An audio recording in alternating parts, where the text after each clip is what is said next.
Trust the profits. It's a formula here with yet another Derby spotlight. This time we're focusing on a Bob Baffert horse, Rodriguez. And let me tell you, we know that there are a lot of Bob Baffert fans out there. We hear you in the comments. We make fun of you when you say Barnes should be in the Derby, despite the fact that he doesn't have nearly enough points, or that Cornucopian's going to win the Triple Crown, despite the fact that all he did is break his maiden. We love you nonetheless, though, and we're here to talk about one of your boys here. It is Rodriguez. I didn't start with Citizen Bull. I started with Rodriguez. Why? I like Rodriguez a little bit better. Let's start going through it here. Yeah, Rodriguez didn't really come onto the scene like Citizen Bull did. We always talk about, well, there's three Baffert horses that looks like we're going to be focused on here for the Derby, at least as of right now. It's still early times, but you got your Citizen Bull, who's been the number one Baffert horse, at least since the BC Juvenile. You got Rodriguez, who just won the Wood Memorial. And then you got Modicat Road, who's got just enough points, a little bit of an outlier there, a little bit of an underneath.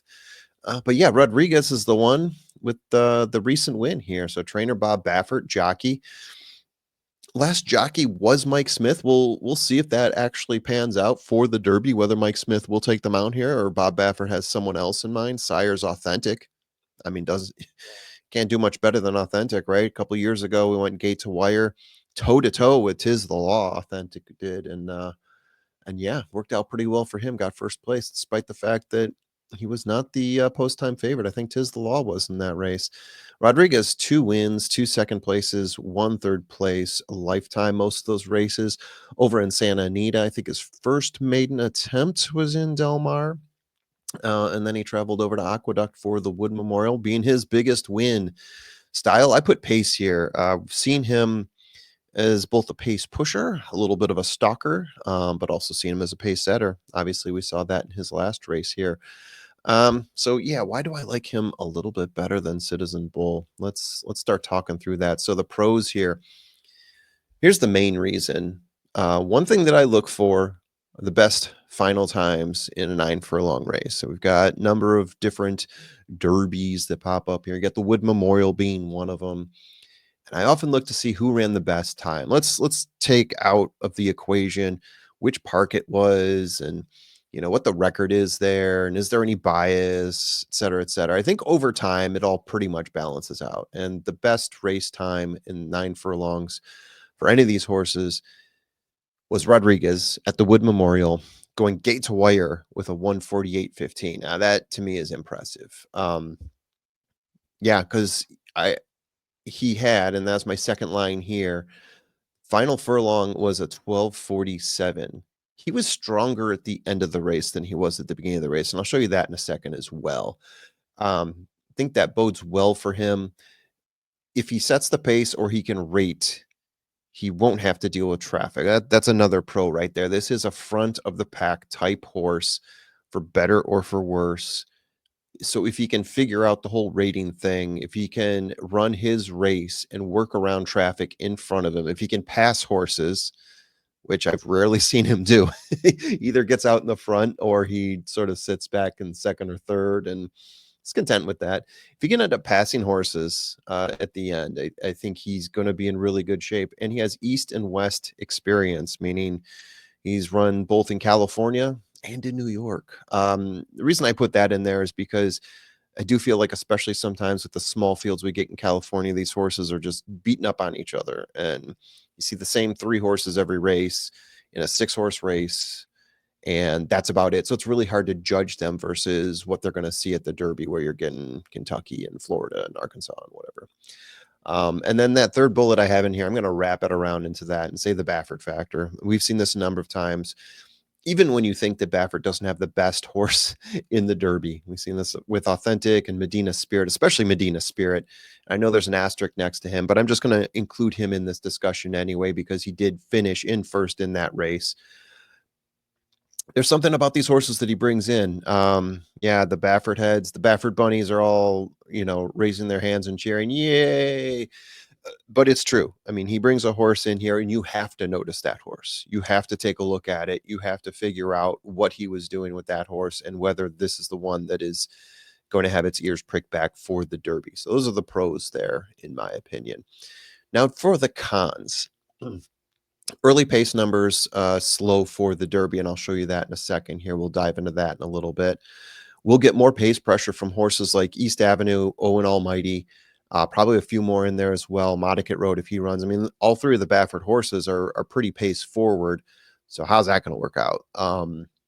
That'll be interesting as well. And maybe that goes into the Baffert factor as well. If he runs three horses, are they going to form a wall around each other, right? But you got the other pace horses to worry about as well. Owen Almighty just re-entered today, so good timing on this. And he's rated in the past, but not done well. I talked about, he's either in front or he doesn't pass anyone.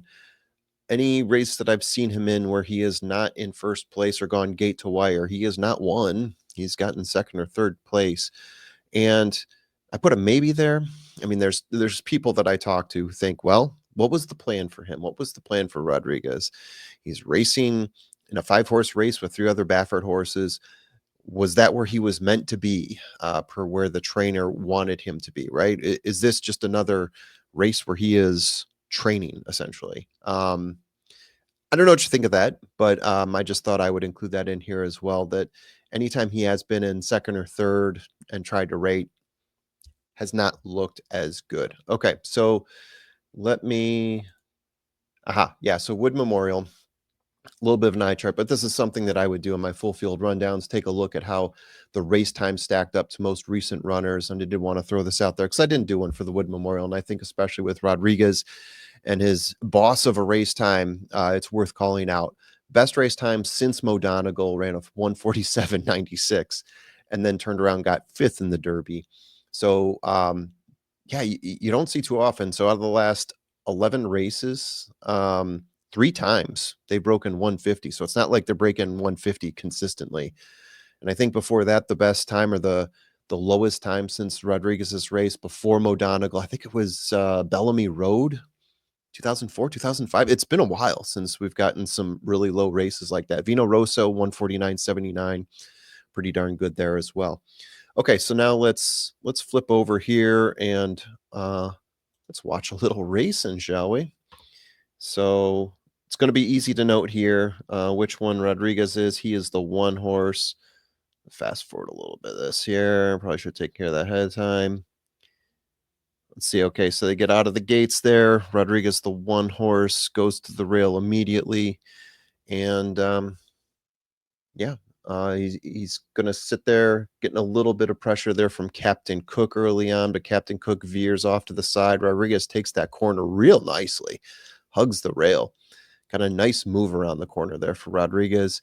Captain Cook falls back 1 length on that turn there and tries to make some of it up there. Now he's like about 3/4 off. But yeah, you see Rodriguez, it's going to be a pretty boring race to call. He's going to have his pick of the litter here. So 23:31, keep that in mind. We'll get to that in a second here, as I do want to talk about early pace. Captain Cook giving him a little bit of pressure, getting in his ear, and that's going to be about as far as it gets for most of this race. That half mile should be coming up pretty soon, 47:44.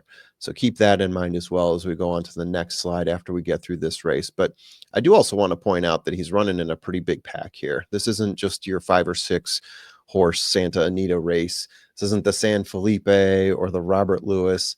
It's got a pretty big pack of horses here. It's just none of them really challenged him that greatly on the pack. Grande is actually going to get up there and make a little bit of a noise, but it's really Rodriguez who's going to come out of this turn. Once again, he takes this turn like a champ. Nice tight turn, leaves Captain Cook behind right about now. And Grande is really the last horse that's going to make a push here. But then this is when Rodriguez takes over. That last furlong here just blisters. He gets a like a 12-7. Grande making a strong move here. Grande looks strong, right? But then you get a little bit more from Rodriguez, who stretches it out. And that's about it. That's all she wrote there. So I do want to call out that that was an extremely impressive run by Rodriguez, even though I'm going to do this to him now. So pace makes the race. What I have here is a chart that shows breakdowns of 2 furlong, 4 furlong, 6 furlong, 8 furlong, and then 10 furlong times, and then what the splits in between those are. So what I'm showing here is that from 2 to 4, and yeah, so these years here, these are Kentucky Derby splits for the pace.